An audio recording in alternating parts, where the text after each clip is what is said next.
Is America worth sacrificing for? Is there anything worth sacrificing for in America? Is there anything left? I might be old-fashioned, but I still believe in the fundamental basics of America and the greatness of America. Listen, I heard all the statistics, and you might even remember this is going back years ago, but Jeff Daniels, the actor, he was spouting off in one of YouTube videos. And when I heard it, I remember hearing it, I wanted to jump through the screen at him. But I wanted today, just for a few moments, talk to you about the greatness of America. And I want to look at it from a different perspective, a more realistic point of view. But to make sure I cover all my bases, I want to look at everything that Jeff Daniels said back then and look at where we are now. You're going to tell students that America is so star-spangled awesome that we're the only ones in the world who have freedom? Canada has freedom. Japan has freedom. The UK, France, Italy, Germany, Spain, Australia, Belgium has freedom. So 207 sovereign states in the world, like 180 of them have freedom. And that's true. But do they? Let's look at some of those countries today. Do these countries really have freedom? Or have they been losing freedom? Japan? I don't know. I haven't been there lately. UK? Definitely lost freedom. France? Losing freedoms. Italy? Fighting back to gain freedoms again. Germany? Still remaining strong. Spain? Losing freedoms. Australia? God, they're down the toilet. Belgium has freedom. Where are they today? Most of these countries are finding freedom is fading.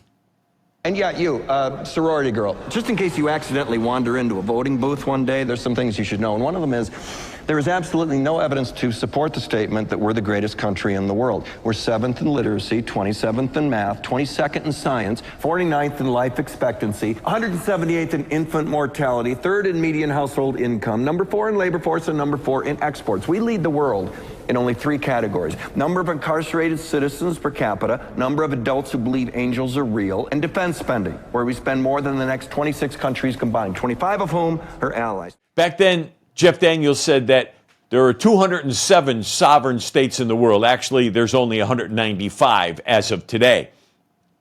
He said like 180 of them have freedom. No, actually, only 84 today have freedom, and it's dropping like a rock. He said there's absolutely no evidence to support the statement that we're the greatest country in the world. Really? Well, let's see.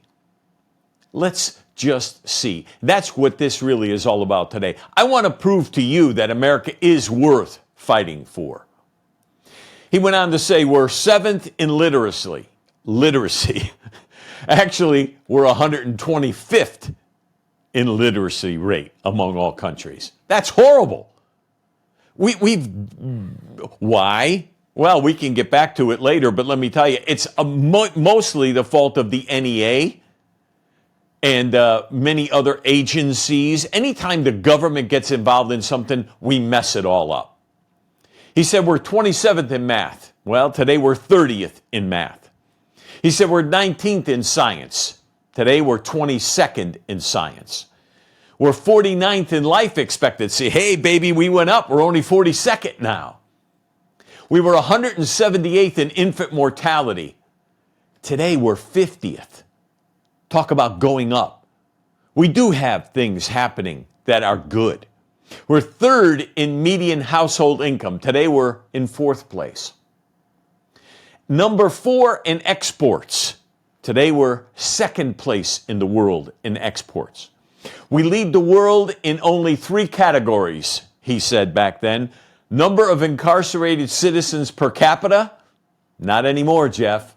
We're now the 6th highest. Well, at least we've had a little bit of decrease in that area. Nobody wants to be number 1 in the world in the most incarcerated people.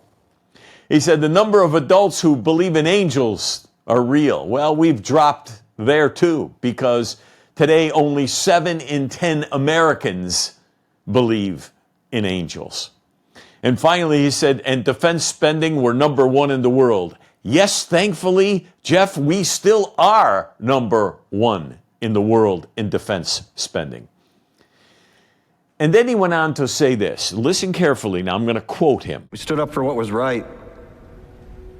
We fought for moral reasons. We passed laws, struck down laws for moral reasons. We waged wars on poverty, not poor people. We sacrificed. We cared about our neighbors. We put our money where our mouths were, and we never beat our chest. We built great big things, made ungodly technological advances, explored the universe, cured diseases, and we cultivated the world's greatest artists and the world's greatest economy. We reached for the stars, acted like men. We aspired to intelligence. We didn't belittle it. It didn't make us feel inferior. We didn't identify ourselves by who we voted for in the last election, and we didn't scare so easy.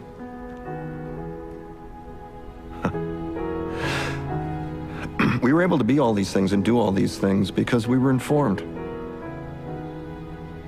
by great men, men who were revered. First step in solving any problem is recognizing there is one. America is not the greatest country in the world anymore. Well, I'll tell you, when I look back on that now, I have a different perspective. And if America is failing on any front, it is because we have left our first love. We've left truth, honesty, and justice. Folks, it was nearly 250 years ago. 250 years ago. That's right. Very soon we're going to be celebrating our 250th anniversary as a nation. And I can only hope personally that we're celebrating this anniversary with the greatest president of our lifetime at the helm, Trump. But nearly 250 years ago, it was God, I believe, who prompted men, and they were mainly younger at that point. They were not all old and gray-headed. These were young men. And God prompted these young men to stand up for life, liberty, and the pursuit of happiness. Many of these men would sacrifice families, homes, fortunes, businesses, and some even lost everything. And it was all because they believed God was leading them to establish this free land that today we call America. And I believe that today, men need to stand once again for America in order to become great again. It is we who are now entrusted with this great nation, and we shouldn't take it for granted. You know, one of the reasons why we're not great in all of the areas like education and math and science, one of the reasons we're not great in all the areas like education is because we have allowed the government to take over areas that they should not be touching. And I believe we're now being called upon by the same God today, nearly 250 years later. He's calling on us to save America from what I believe is the brink of extinction. Those original men who signed the Declaration of Independence, 56 men as signers of the Declaration, many of them paid a very steep price. And today our schools, we don't even give them barely a mention. Listen to this. 5 signers were captured by the British as traitors.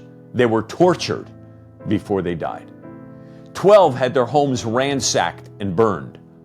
2 lost sons in the Revolutionary Army. Another 2 had sons that were captured. 9 of the 56 fought and died. Many of them died from hardships of the Revolutionary War.